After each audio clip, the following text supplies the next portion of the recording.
भाजपा के वरिष्ठ नेता संदीप जोशी द्वारा सक्रिय राजनीति से संन्यास लेने के फैसले के बाद पार्टी कार्यकर्ताओं में तीव्र नाराजगी देखने को मिली। इस निर्णय से कार्यकर्ता भावुक हो उठे और खुलकर अपना असंतोष जता रहे हैं। कार्यकर्ताओं ने संदीप जोशी से अपना फैसला तुरंत वापस लेने की जोरदार मांग की है। उनका कहना है कि जोशी पार्टी के मजबूत स्तंभ है और उनके बिना संगठनात्मक कार्य प्रभावित होगा। कार्यकर्ताओं ने चेतावनी दी है कि यदि यह निर्णय वापस नहीं लिया गया तो वे पार्टी कार्यालय के सामने अनशन पर बैठेंगे। इस घटनाक्रम से नागपुर सहित पूरे महाराष्ट्र की राजनीति में चर्चा तेज हो गई है और अब पार्टी नेतृत्व की भूमिका पर सभी की नजरें टिकी हुई है। संदीप जोशी यांच्या राजकीय निवृत्तीनंतर कार्यकर्त्यांमध्ये एक मोठी नाराजी आली आहे। कार्यकर्ते त्यांच्या या निर्णयानंतरच जे आहे त्यांच्या कार्यालयासमोर अनशनला बसले आहे।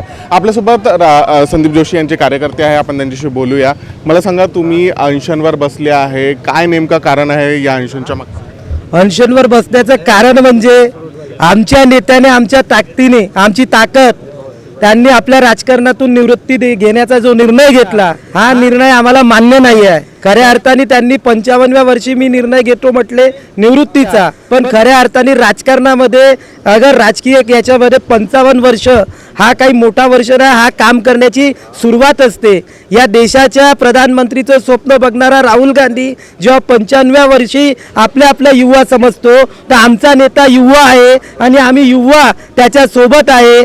असंख्य कोरोनामध्ये ज्यांचे माय बाप वारले अशा अशा स्टुडंट अशा विद्यार्थ्यांचं पालकत्व करणारा अनाथाचा नाथ आमचा संदीप भाऊ अगर राजकारणातून निवृत्ती घेत असेल तर आम्हाला नाही का मान्य नाही आहे। अगर जेव्हापर्यंत दादा आपला विषय मान्य नाही करणार, ते माघार घेणार नाही, तेव्हापर्यंत आम्ही इथे अनशनवर बसणार आहे, हे तुमच्याला सांगू इच्छितो। त्यांनी म्हटलं कुठलीही नाराजी नाही, आम्ही निर्णय बदलणार नाही, तुमचं काय?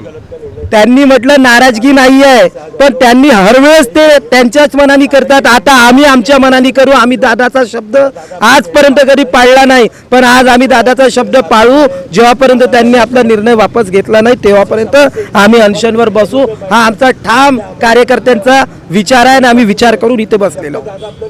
त्यांनी म्हटलं की माझा एकदा जो निर्णय घेतला आहे तो मी बदलणार नाही, बदलू शकतही नाही, मात्र पक्षाने जबाबदारी दिली त्यालाही मी नाकारणार, तुमचं काय मत आहे? नाही, दादानी अगर म्हटलंय तरी पण मी वारंवार सांगतोय तुम्हाला, दादानी म्हटलं की त्यांनी निर्णय घेतलेला हा माघार घेणार नाही ते, पण आम्ही विचार केलेला आहे की त्यांना आम्ही माघार घेण्यासाठी प्रलंबित करून राहू। त्यासाठी आम्हाला जे करावं लागेल ते आम्ही करायला या ठिकाणी तयार आहे। त्यांनी आपल्या पत्रामध्ये एक खंत सुद्धा व्यक्त केली आहे। त्यांनी म्हटलं की 75 वर्षाच्या लोकांना सुद्धा तिकीट दिली जात आहे, नवे कार्यकर्ते आहेत त्यांना सुद्धा समोर यायला पाहिजे, मी माझं पद सोडत आहे असं त्यांचं म्हणणं आहे। तुम्हाला त्यांचं म्हणणं बरोबर आहे। मी वयाच्या 16व्या वर्षापासून भाजपात काम करत आहे, जेव्हा माझ्या ओटावरती मूछ नव्हती तेव्हापासून काम करत आहे। आज मी 30-31 वर्षाचा युवक आहे।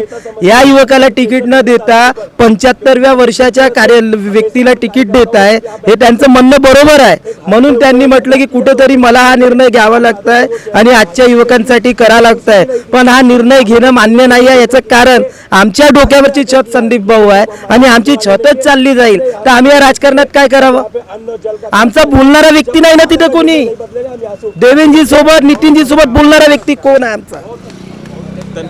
त्यांनी म्हटलं की राजकीय पद नसलं तरी मी सक्षम आहे आपलं काम करण्यासाठी। अरे हो, सगळं बरोबर आहे। राजकीय पक्ष पद नसल्यानंतरही सक्षम आहे, तिथे राहणार आहे। पण मला सांगा साहेब, तिथे पार्लमेंटरी बोर्ड असते, तिथे सगळं असते, तिथे बोलणारा व्यक्ती आमचा कोण आहे? आमचा कोणीच नाही ना। आज खऱ्या अर्थाने तुम्हाला सांगतो, मायबाप गेल्यानंतर लेकरू जसा अनाथ होतो ना, तसे आम्ही अनाथ झाले। अगर दादाने हा निर्णय घेतला असेल तर हे तुम्हाला या ठिकाणी सांगू इच्छितो। तुमचं काय मत आहे? तुम्ही सुद्धा अनशनवर बसले आहे, काय सांगा? दादानी हा निर्णय मागे घ्यावा, वरिष्ठ लोकांसोबत चर्चा करून आम्ही इथनं हटणार नाही आहे, जोपर्यंत मागे घेणार नाही तोपर्यंत। कार्यकर्त्यांची हीच भूमिका आहे की जोपर्यंत संदीप जोशी आपला निर्णय मागे घेत नाही तोपर्यंत ते अशाच प्रकारे आपलं आंदोलन इथे सुरू ठेवणार आहे। कॅमेरा पर्सन राजेशसह मी प्रकाश शुंकालवर, Maharashtra news 24 Nagpur. Latest updates के लिए राष्ट्रवाद न्यूज को फॉलो कीजिए।